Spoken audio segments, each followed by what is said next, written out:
आपने 2014 में लोकसभा चुनाव से प्रत्याशी के तौर पे बसपा से प्रत्याशी के तौर पे आपने चुनाव की दावेदारी की या फॉर्म भी भर दिया था। लेकिन चुनाव से कुछ समय पहले आप जो लोगों का चर्चा है या लोगों का आरोप कहें कि आपने भंवर जितेंद्र का समर्थन किया था और आप मैदान छोड़कर आ गए थे। इसकी क्या सच्चाई? सालों से लगातार चुनाव लड़ रहे हैं और हर बार आप पर जो जनता है वो भरोसा नहीं जता पा रही है या आप कहें कि नकार रही है। इस बार क्या कारण रहेगा कि जनता आपको एक्सेप्ट करे? आपने 2 बार बसपा से और 1 बार सपा से चुनाव लड़ा है, तो कह सकते हैं कि आपने कांग्रेस के खिलाफ चुनाव लड़ा है। ऐसे में आप अपनी जो दावेदारी है, उसको कितना मजबूत मानते हैं? कांग्रेस का चिंतन शिविर हुआ, उसमें एक प्रस्ताव पारित किया गया कि 1 सदस्य, 1 पद, 1 परिवार, 1 टिकट।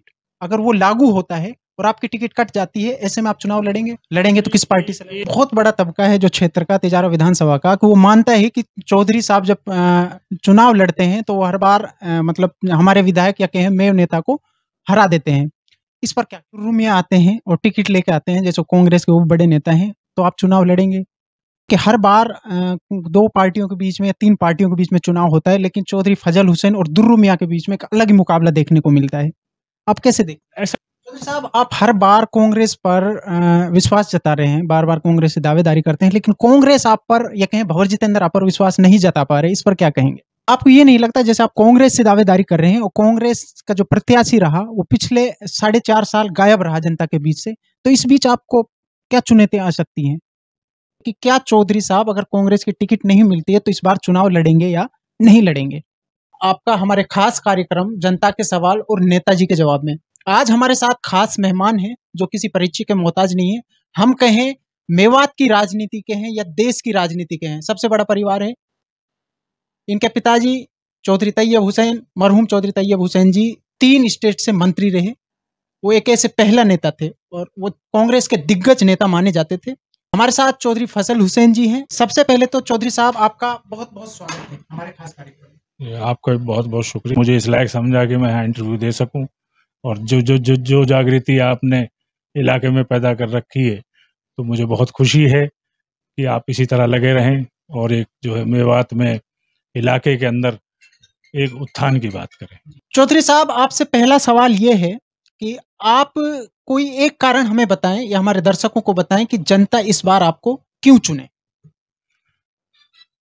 जनता हमें इसलिए चुने कि हमने हमेशा से शिक्षा की बात की है, रोजगार की बात की है, विकास की बात की है। जहाँ कहीं भी जनता को हमारी ज़रूरत रही है, भाइयों को हमारी ज़रूरत रही है, तो हम वहाँ मौजूद रहे हैं और हमारा एक ही ध्येय और लक्ष्य है कि हम इलाके की तरक्की की बात करें।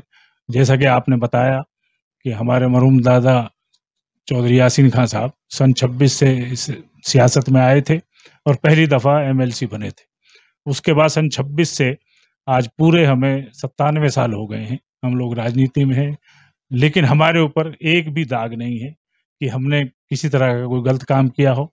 हमने हमेशा 36 बिरादरी की बात की और 36 बिरादरी के अलावा हम जो भी सही रहा है, हम सही के साथ रहें, बिना किसी जात-पात का भेदभाव किए हुए। चौधरी साहब, अगर आपको कांग्रेस पार्टी टिकट देती है, तो आप किन मुद्दों के साथ जनता के बीच में जाने वाले हैं?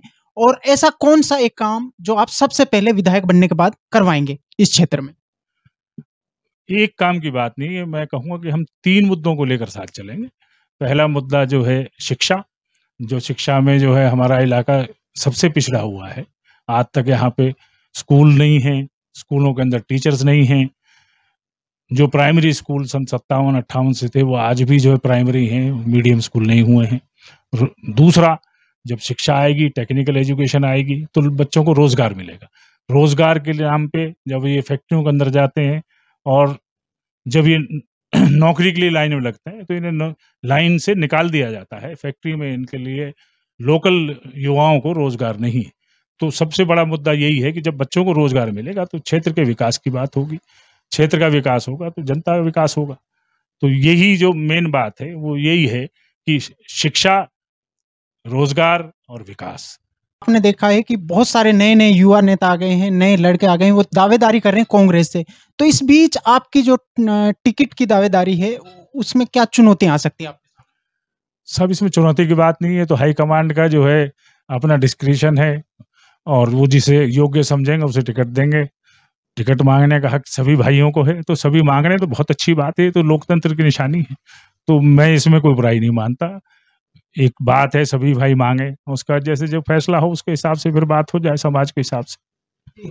चौधरी साहब, जनता का अगला सवाल ये है कि आपने 2014 में लोकसभा चुनाव से प्रत्याशी के तौर पे, बसपा से प्रत्याशी के तौर पे आपने चुनाव की दावेदारी की या फॉर्म भी भर दिया था। लेकिन चुनाव से कुछ समय पहले आप चर्चा है या लोगों का आरोप कहें कि आपने भंवर जितेंद्र का समर्थन किया था और आप मैदान छोड़कर आ गए थे। इसकी क्या सच्चाई है? इसकी सच्चाई यही है कि मैंने फार्म नहीं भरा था, ना मैं कैंडिडेट का मेरा ऑफिशियल अनाउंसमेंट हुआ था। ये बात ज़रूर थी कि भई हम इस बात को तलाश कर रहे थे कि भई अगर हम यहाँ से लोकसभा का चुनाव लड़ते हैं, तो हमारी क्या पोज़ीशन रहेगी। जब मैंने हालात देखे पूरे ज़िले में, जब मैंने भ्रमण किया, लोगों से बात की और की, तो मुझे लगा कि ऐसे हालात नहीं हैं कि हमें चुनाव लड़ना चाहिए। इसलिए मैं उसमें विथड्रॉ कर गया। विथड्रॉ करने के बाद लोकसभा का ऐसा कोई बात थी नहीं, तो भंवर जितेंद्र सिंह जी का हमने साथ दिया लोकसभा में, उनके साथ रहे, तो इसमें कोई ऐसी बात नहीं है। और अगला सवाल आपसे ये है कि आप लगातार 15 सालों से लगातार चुनाव लड़ रहे हैं और हर बार आप पर जो जनता है वो भरोसा नहीं जता पा रही है, या आप कहें कि नकार रही है। इस बार क्या कारण रहेगा कि जनता आपको एक्सेप्ट करे? नहीं, भरोसे वाली बात तो ये है कि इससे पिछले चुनाव में हम कांग्रेस के टिकट के दावेदार थे। फिर उसके बाद ये सीट जो है अलायंस में चली गई थी। अलायंस में जाने के बाद ये अखिलेश जी के अलायंस में चली गई थी, तो और हमसे ये कहा गया कि भाई हमारा जो है अखिलेश जी के साथ अलायंस हो गया है, तो आप जो है अखिलेश जी की पार्टी ज्वाइन करके उससे आप चुनाव लड़ें, कांग्रेस उसके खिलाफ चुनाव नहीं लड़ेगी। हमने जाके वहाँ पे टिकट ले लिया, लेकिन हालात कुछ हाई कमांड लेवल पे या हायर लेवल पे ऐसे हो गए कि वो अलायंस नहीं चला, वो टूट गया। टूटने के बाद हमारे पास सिवाय इसके कोई चारा नहीं था कि भाई जो हम उस पार्टी से, जब हमने टिकट ले लिया था तो हम चुनाव लड़ते, वो हमने लड़ा। तो ऐसी बात नहीं थी, क्योंकि हम कांग्रेस की ही दावेदारी हमने की थी पिछली दफ़ा भी। तो ऐसी बात नहीं है कि हम कोई भाग गए या कुछ किया।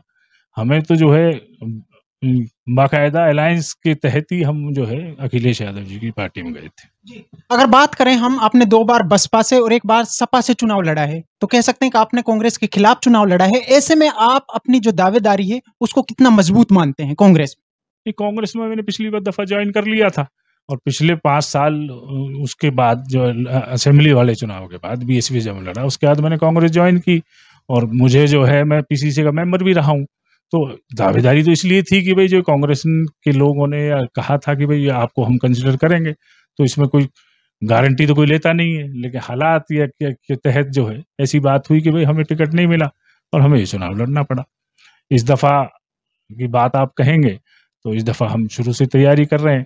अब भी हमें भरोसा है कि भाई कांग्रेस हमें टिकट देगी, तो क्योंकि हमें निष्कासित कर दिया गया था, तो हमें उम्मीद है कि शायद वो निष्कासन रद्द होके हमारे नाम का कंसिडरेशन किया जाए। सवाल आपसे ये है कि उदयपुर में कांग्रेस का चिंतन शिविर हुआ, उसमें एक प्रस्ताव पारित किया गया कि 1 सदस्य, 1 पद, 1 परिवार, 1 टिकट। अगर वो लागू होता है और आपकी टिकट कट जाती है, ऐसे में आप चुनाव लड़ेंगे? लड़ेंगे तो किस पार्टी से लड़ेंगे? 1 पद 1 सदस्य की बात तो ये नहीं, क्योंकि वो लड़की थी, बहन थी, उसकी हमने शादी कर दी, उसका परिवार और जो पॉलिटिकल कैरियर सारा वहाँ अलग है। तो हमारे यहाँ तो ये बात है कि भाई बहन का कन्यादान कर दो, बहन की शादी कर दो, तो पराई हो जाती है, वो परिवार में कहाँ रही।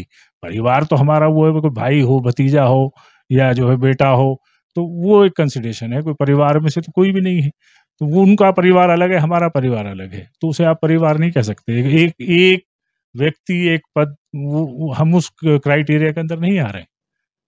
अगला सवाल आपसे एक बहुत बड़ा तबका है जो क्षेत्र का, तिजारा विधानसभा का, कि वो मानता है कि चौधरी साहब जब चुनाव लड़ते हैं तो वो हर बार मतलब हमारे विधायक या कहें मेयर नेता को हरा देते हैं। इस पर क्या कहना है? मेव नेता तो कोई भी नहीं आया यहाँ से। दुर्रू मियाँ तो मेव तो है नहीं, वो तो जो है वहाँ से आए थे, यहाँ के चुनाव लड़े हैं, पिछले 30-35 साल से लड़ते रहे। तो यहाँ के जो क्षेत्र के विकास की बात रही, ये जो पिछड़ापन है, हमें तो उसे देख के तकलीफ हुई, इसीलिए हम तिजारा से यहाँ चुनाव लड़ रहे हैं, ऐसी बात नहीं है। तो कोई मेव नेता नहीं कह सकते आप, ये ठीक है, हमारे आदरणीय हैं, बड़े हैं, और मंत्री भी रहे, सब बातें रही, लेकिन जितना विकास होना चाहिए था वो नहीं हुआ है। इस बार दुर्रू मियाँ आते हैं और टिकट लेके आते हैं, जैसे कांग्रेस के वो बड़े नेता हैं, तो आप चुनाव लड़ेंगे? ये बातें तो भविष्य के गर्भ में है, और कोई भी बात होगी तो हमेशा हम तो समाज के साथ चले हैं। जो समाज जो फैसला करेगा, जो बिरादरी फैसला करेगी, 36 बिरादरी को फैसला करेगी, वो हम उसको मानेंगे, और हमेशा से हम मानते रहे, हमारा परिवार मानता रहा। हर बार 2 पार्टियों के बीच में या 3 पार्टियों के बीच में चुनाव होता है, लेकिन चौधरी फजल हुसैन और दुर्रू मियाँ के बीच में एक अलग ही मुकाबला देखने को मिलता है। आप कैसे देखते ऐसा कुछ नहीं है, हर कैंडिडेट बराबर का होता है और जो है रिजल्ट आने से पहले सभी जीतते हैं, हारता कोई भी नहीं।